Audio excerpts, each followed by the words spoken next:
काशी में बीजेपी कार्यकर्ताओं में उत्साह का माहौल। गाजा को लेकर अमेरिकी राष्ट्रपति के बयान पर बोले मौलाना मुफ्ती शहाबुद्दीन रिजवी। कहा मुस्लिम देशों और संगठनों ने जताई कड़ी आपत्ति। बदायूं में बुजुर्ग महिला ने की आत्महत्या। मरने से पहले बनाया वीडियो, मोहल्ले के लोगों को ठहराया जिम्मेदार।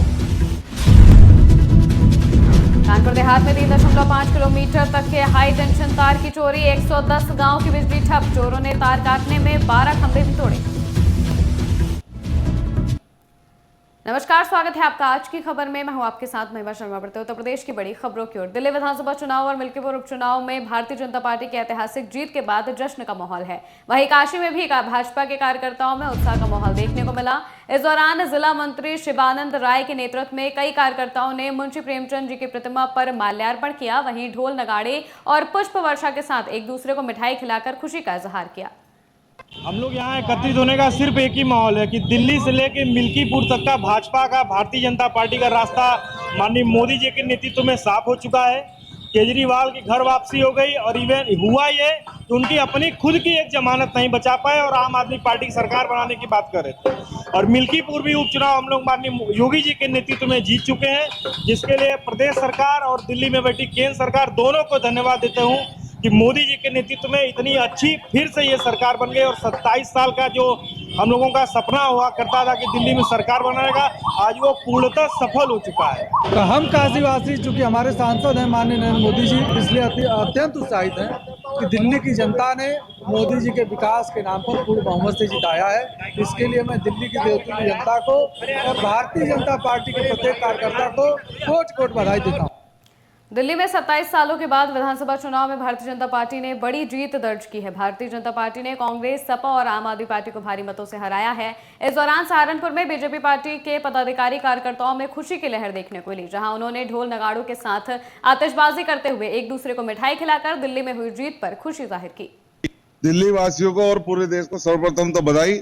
और जो मोदी की गारंटी पे दिल्ली वासियों ने पूरा ईमानदारी को अपनाते हुए भारी बहुमत से भारतीय जनता पार्टी की सरकार बनने जा रही है। और खासकर महिला मतदाताओं ने, माने केजरीवाल जी ने जो 10 साल में लोगों को झूठे वादे कर करके दिल्ली की जनता को त्रस्त किया, उसका एक नेगेटिव जो हुआ उसका भारतीय जनता पार्टी ने अपने वादे को बताते हुए उनसे, ऐसा है भैया मोदी जी तो मोदी जी हैं।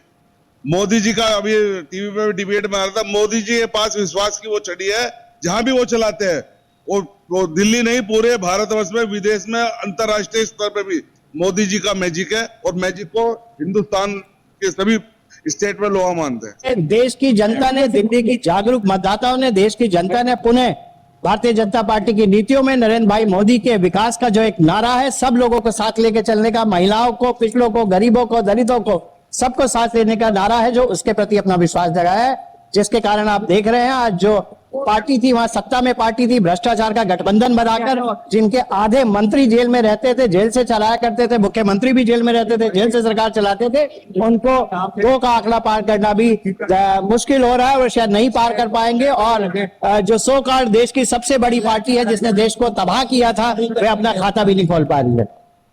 बरेली में ऑल इंडिया मुस्लिम जमात के राष्ट्रीय अध्यक्ष मौलाना मुफ्ती शहाबुद्दीन रिजवी बरेलवी ने गाजा मुद्दे पर अमेरिकी राष्ट्रपति के प्रस्ताव को लेकर प्रतिक्रिया दी है। उन्होंने कहा कि अमेरिकी राष्ट्रपति का यह सुझाव कि गाजा के निवासी मिस्र, लीबिया जैसे पड़ोसी देशों में चले जाएं और अमेरिका इस क्षेत्र को अपने नियंत्रण में लेकर पुनर्निर्माण करे, पूरी तरह से अस्वीकार्य है। मौलाना ने अमेरिका की दोहरी नीति पर भी सवाल उठाए। उन्होंने कहा कि अमेरिका एक तरफ मानवता की बात करता है और खाद्य सहायता भेजता है, वहीं दूसरी ओर युद्ध के लिए हथियार भी मुहैया कराता है। देखिए, अमेरिका के राष्ट्रपति ट्रंप ने जब इलेक्शन की शुरुआत की थी तो ये ऐलान किया था कि हम गाज़ा में जंगबंदी कराएंगे और इसराइल को मजबूर करेंगे। तो अमेरिका में 55 लाख मुसलमानों की आबादी है, तो एक इतना बड़ा समूह का वोट हासिल करने के लिए ट्रंप ने इस तरह का ऐलान किया, कार्ड खेला और अब उस पर उन्होंने अमली जामा भी पहनाया। दरअसल अमेरिका की पॉलिसी कभी भी नहीं चेंज होती, चाहे इख्तिदार में बैठने वाले लोग, सत्ता संभालने वाले चेहरे अलग अलग हो जाएं, मगर अमेरिका की पॉलिसी है लड़ाओ और हुकूमत करो। अमेरिका एक तरफ लोगों को खाना खिलाने की बात करता है, और दूसरी तरफ वो असलहा बारूद भी देता है, तो उसकी पॉलिसी जगजाहिर है, दुनिया के लोग जानते हैं। और यही इसी पॉलिसी पर वो गाजा में भी अमल कर रहा है। राष्ट्रपति ट्रंप एक बार नहीं, 3 बार नहीं, 3000 बार भी इस बात का वो ऐलान करें कि गाजा के मुसलमान वहां से चले जाएं, मिस्र चले जाएं, शाम चले जाएं, उर्दू, यमन, किसी भी दूसरी कंट्री में चले जाएं और गाजा खाली कर दें, गाजा पे हम कंट्रोल करेंगे। ये ट्रंप का जो ख्वाब है, ये शर्मिंदे ताबीर कभी भी नहीं हो सकता। बदायूं में 60 साल की बुजुर्ग महिला ने आत्महत्या कर ली। बुजुर्ग महिला ने मरने से पहले वीडियो बनाया जिसमें उन्होंने मोहल्ले के ही कुछ लोगों पर परेशान करने और धमकियां देने का आरोप लगाया है। महिला ने वीडियो में कहा कि मेरी मौत के जिम्मेदार यही लोग होंगे। घटना की सूचना मिलते ही पुलिस ने शव को पोस्टमार्टम के लिए भेज दिया। पुलिस ने बताया कि मामले की जांच की जा रही है। महिला द्वारा छोड़े गए सुसाइड नोट और वीडियो के आधार पर आगे की कार्रवाई की जाएगी। कानपुर देहात में चोरों ने 3.5 किलोमीटर तक के 33,000 किलोवाट के हाई टेंशन तार की चोरी कर ली। इस दौरान चोरों ने 12 खंभों को भी तोड़ दिया। वहीं 110 गांवों में बिजली आपूर्ति पूरी तरह से बाधित हो गई है। विभाग को सप्लाई के बारे में तब मालूम हुआ जब आपूर्ति देने के लिए बिजली सप्लाई दी गई, लेकिन बार बार ट्रिप कर बिजली कट जा रही थी, जिसके बाद विभाग ने तत्काल कार्रवाई करते हुए थाने में चोरी का मुकदमा दर्ज कराया और प्रभावित गाँव की बिजली आपूर्ति बहाल करने का काम शुरू किया।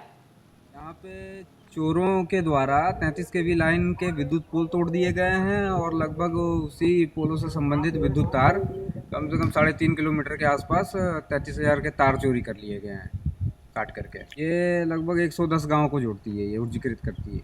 इसकी FIR प्राथमिकता अभी जा रहे हैं लिखवाने के लिए। अभी तो इसका जो प्रथम स्टेज है कि इससे पहले लाइन निर्माण करवाया जाए, तो उससे संबंधित इंडेंट बना के और सबमिट किया गया है। अभी स्टोर से सामान उठ के ठेकेदार काम करना शुरू कर दे। बदायूं में रील बनाने की शौकीन पत्नी ने दिल्ली ना ले जाने पर पति को झांसे में लेकर नल से बांधकर पीटा। करीब 1 घंटे तक पति को नल से बंधक बनाए रखा। शोर शराबा होने पर मोहल्ले के लोग मौके पर पहुंच गए। उन्होंने नल से बंधे युवक को बंधक मुक्त कराया। पीड़ित युवक ने पत्नी के खिलाफ पुलिस को तहरीर दी है। वहीं पत्नी ने पति पर दहेज उत्पीड़न का आरोप लगाया है। हालांकि पुलिस दोनों ही मामलों की जाँच कर रही है। यार हमारी शादी 1 साल पहले हुई थी और वो घर पे हम सही सलामत रहते थे। फिर ये घर पे झगड़ा करती घर वालों से, मैंने नहीं बनाती थी। फिर अचानक उसकी माँ आई दिल्ली से, वो घर लगा के ले गई। झगड़ा करके घर जाके जब मैंने बात करने की कोशिश की, ये फोन नहीं उठाती थी। इसकी माँ आई थी, फिर इसकी माँ ने फोन लगवाया, मुझे बुलाया। मैंने फोन उठाया, फिर मैं घर गया। फिर मुझे सर इसकी माँ ने गाली दी, फिर बाल लगा ली थी। मैं पहुंचा, भागने की कोशिश की, फिर नल से बनवा लिया। कोई बख्शा नहीं रही है। मैं चक्कर काटते काटते परेशान हो गए हैं।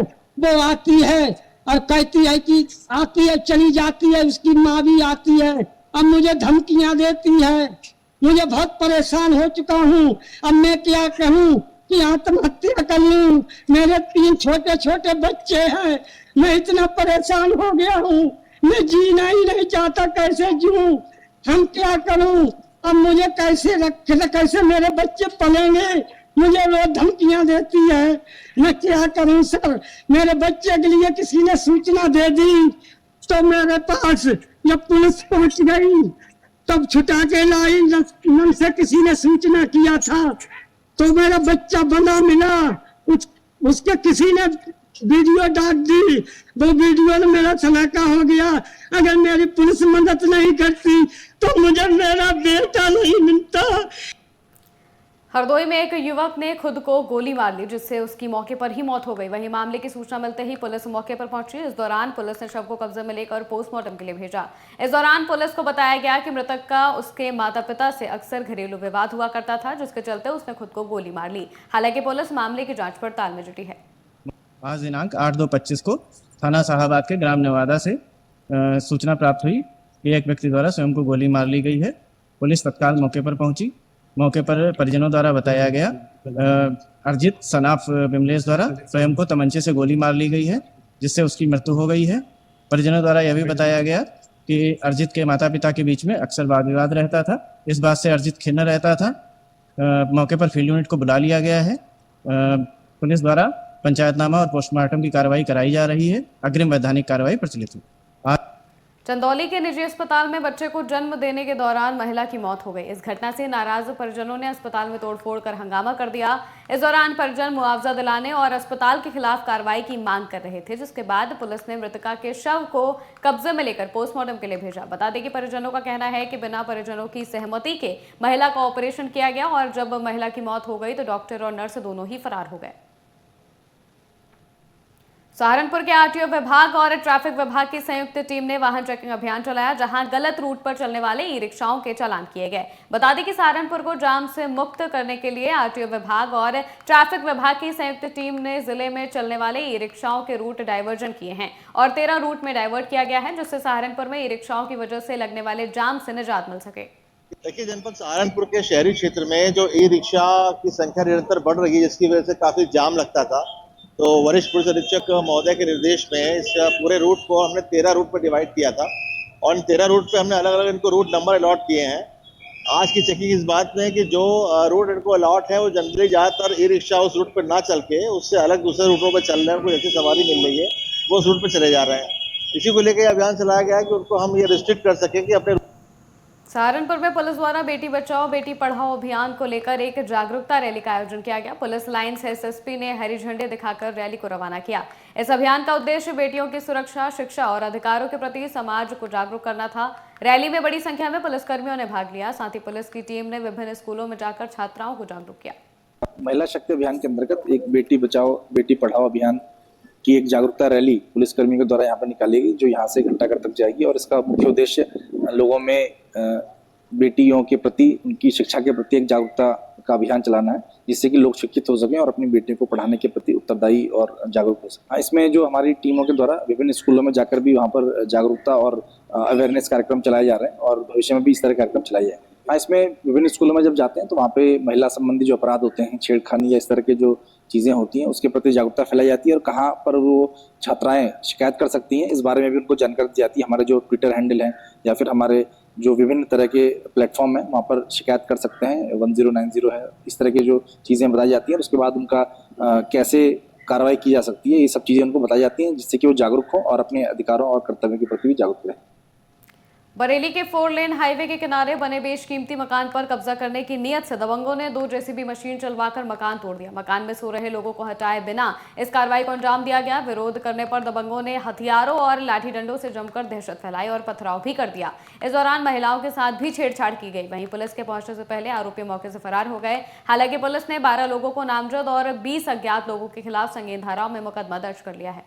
थाना बहेड़ी क्षेत्र अंतर्गत कस्बा बहेड़ी में दिनांक 6 फरवरी 2025 को एक खाली पड़े प्लाट पर कुछ व्यक्तियों द्वारा जेसीबी की सहायता से उसकी बाउंड्री गिराने तथा मारपीट करने की घटना कारित की गई थी। इस घटना का संज्ञान लेते हुए थाना बहेड़ी में मुकदमा अपराध संख्या 128/25 सुसंगत धाराओं में मुख्य अभियुक्त हरीश चंद्र पाल को नामजद करते हुए कुल 12 नफर अभियुक्तों के विरुद्ध पंजीकृत किया गया था। इसकी सम्यक विवेचना प्रारंभ कर दी गई थी। 5 नामित अभियुक्तों को गिरफ्तार किया गया है। तो घटना में प्रयुक्त जेसीबी को भी बरामद किया गया है। गिरफ्तार शुदा अभियुक्तों को पर्याप्त सबूतों के साथ माननीय न्यायालय की विवेचना में पेश। यहाँ पे सन 1988 में जमीन हमारे पिताजी ने ली है। उसके बाद में 1996 से हमारी आरा मशीन यहाँ पे स्थापित है। तब से हम लोग यहाँ रह रहे हैं, तब से पुराने हम लोग यहाँ पे हैं। इनके पूर्व जो हरीश जो है उसके पूर्वजों ने जमीन बेच के कामों पे चले गए, जिसकी वजह से कुछ अंश पे इनका खतौनी पे नाम रह गया।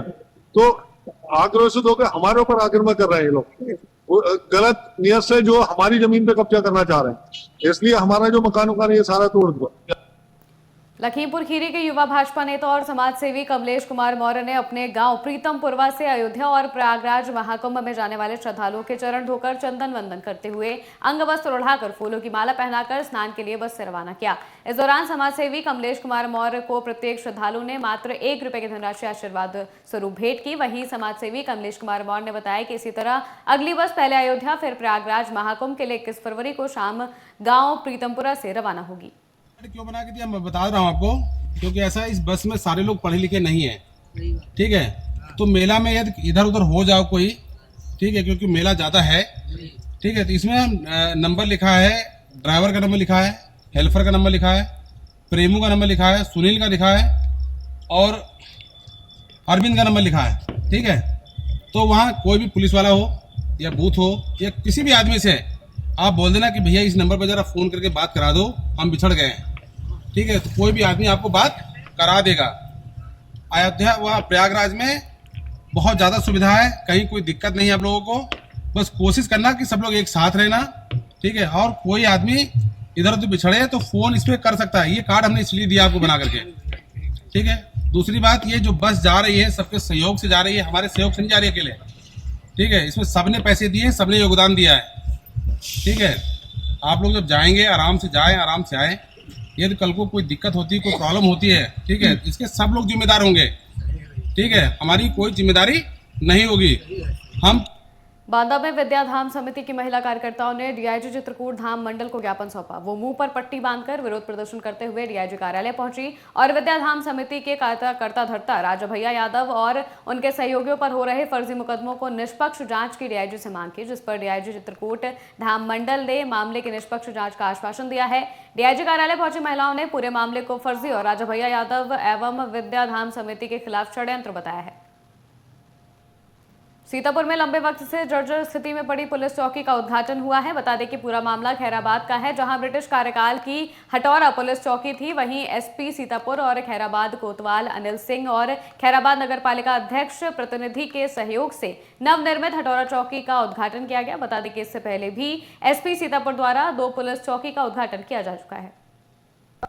हटौरा पुलिस चौकी थाना खैराबाद में उद्घाटन करने का सौभाग्य प्राप्त हुआ। ये पुलिस चौकी पहले वर्ष 1995 तक कार्यरत थी, लेकिन कस्बा पुलिस चौकी बनने के बाद इस चौकी का यूज़ नहीं हो रहा था कस्बे में, क्योंकि आबादी समय के साथ बढ़ती गई और ये जगह पुलिस की थी। तो इस क्षेत्र में चौकी की आवश्यकता महसूस हुई, इसलिए इस चौकी को पुनः प्रारंभ किया गया है। और आपने देखा है कि बड़ी अच्छी बिल्डिंग बनी है चौकी की, इसमें बैरक है, ऑफिस है और चौकी इंचार्ज का कमरा है। और ये चौकी सभी के जनों में हो पाएगी और क्राइम, लो और जनता के हितों के लिए काम कर पाएगी, ऐसी मुझे। उत्तर प्रदेश की खबरों में फिलहाल इतना ही। देश और दुनिया की तमाम खबरों के लिए देखते रहिए आज की खबर।